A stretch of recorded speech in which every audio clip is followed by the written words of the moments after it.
بسم اللہ الرحمن الرحیم۔ آج میں آپ کے سامنے ایک اسلامی اہم معلومات لے کے آیا ہوں جس کا ٹاپک ہے حضرت آدم علیہ السلام کی پیدائش کا بیان۔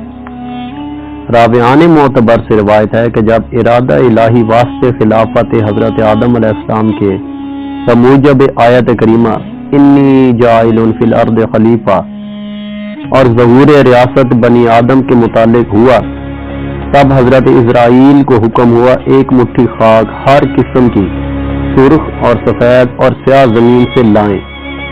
حضرت اسرائیل بحکم خداوندی ایک مٹھی خاک رنگا رنگ کی تمام روئے زمین سے جمع کر کے لائے اور بموجب حکم الہی درمیان مکہ اور طائف کے رکھی، اور اللہ تعالیٰ نے باران رحمت اس مٹی پر برسائی اور اپنی قدرت کاملہ سے حضرت آدم کا پتلا اس مٹی کے خمیر سے بنایا، اور 40 برس تک وہ قالب بے جان وہاں پڑا رہا۔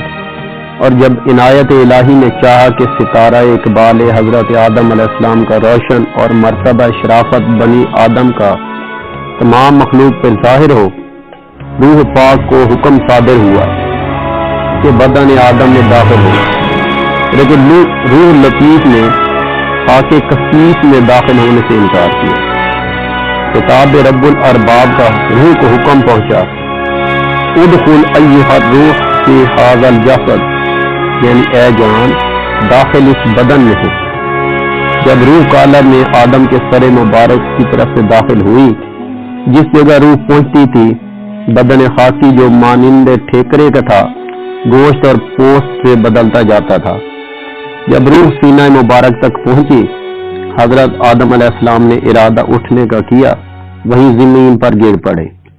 اس واسطے حق تعالیٰ نے قرآن شریف میں فرمایا ہے کان الانسان عجولا، یعنی انسان بہت جلد باز ہے۔ اسی حالت میں حضرت آدم علیہ السلام نے چھینکا اور الہام الہی سے کہا الحمدللہ۔ اس کریم اور رحیم نے اپنی رحمت سے فرمایا یرحمک اللہ۔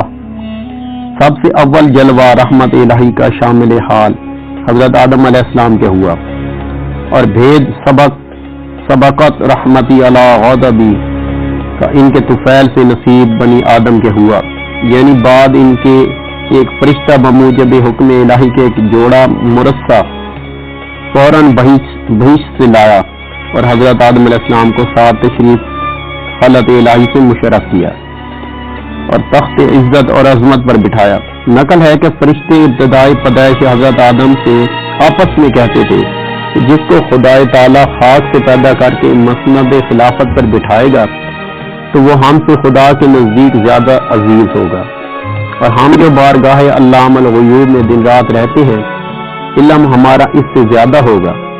حق تعالیٰ نے بموجب آیت علم الآدم الاسماء تمام چیزوں کے نام حضرت آدم علیہ السلام کو الہام کر کے حکم کیا فرشتوں سے ان چیزوں کے نام پوچھو۔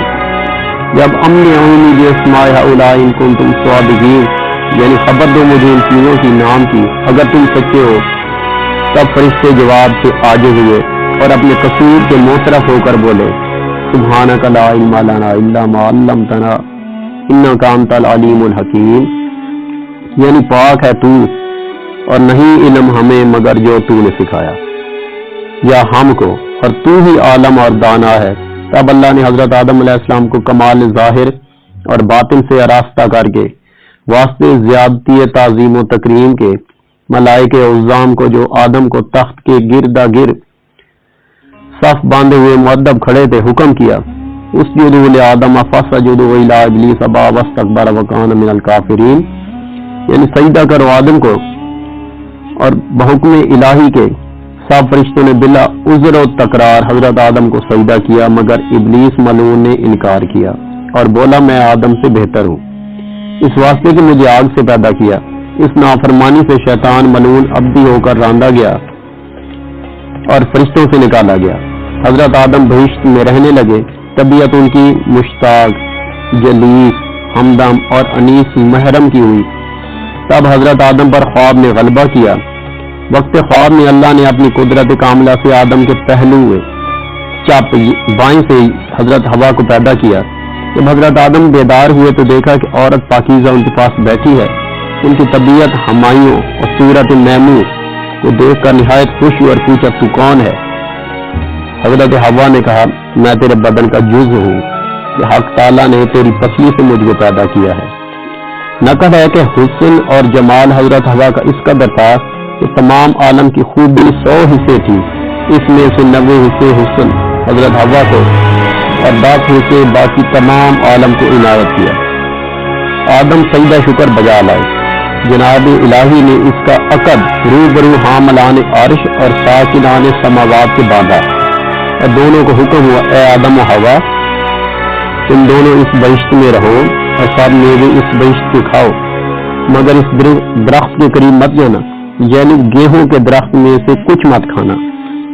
جب ابلیس لعین نے آدم کو سجدہ نہ کیا اور راندا گیا اور فرشتوں سے نکالا گیا، اس سبب سے آتش کینہ اور حسد اس کے باطن میں شعلے مارتی تھی اور وہ ہمیشہ اس تدبر میں رہتا تھا کہ کسی صورت سے بہشت میں بیٹھے اور آدم کو وہاں سے نکالے۔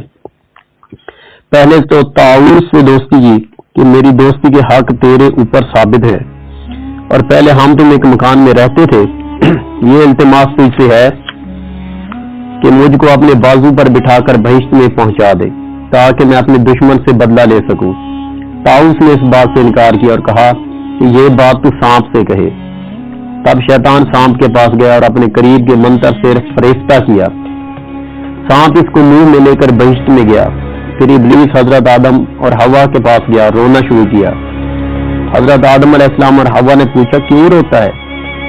انہوں نے شیطان کو نہیں پہچانا۔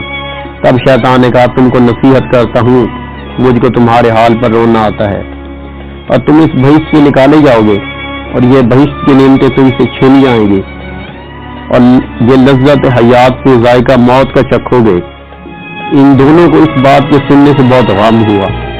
ابلیس نے کہا اگر تم میرا حکم مانو تو میں تم کو ایک درخت بتاؤں گا، تھوڑا میوہ تم اس کا کھا لو تو ہمیشہ زندہ رہو گے اور صورت موت کی ہرگز نہ دیکھو گے۔ حضرت آدم نے پوچھا وہ کون سا درخت ہے؟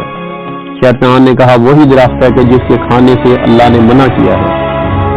حضرت آدم علیہ السلام نے اس بات کو قبول نہ کیا اور کہا ہرگز مجھ سے نافرمانی اللہ کی نہ ہوگی۔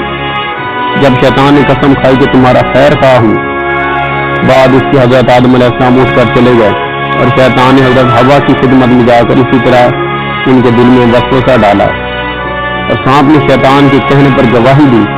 حضرت حوا نے آدم سے عرض کی سانپ تو خادم بہشت کا ہے اور وہ موافق اسی شخص کے یعنی شیطان کی گواہی دیتا ہے۔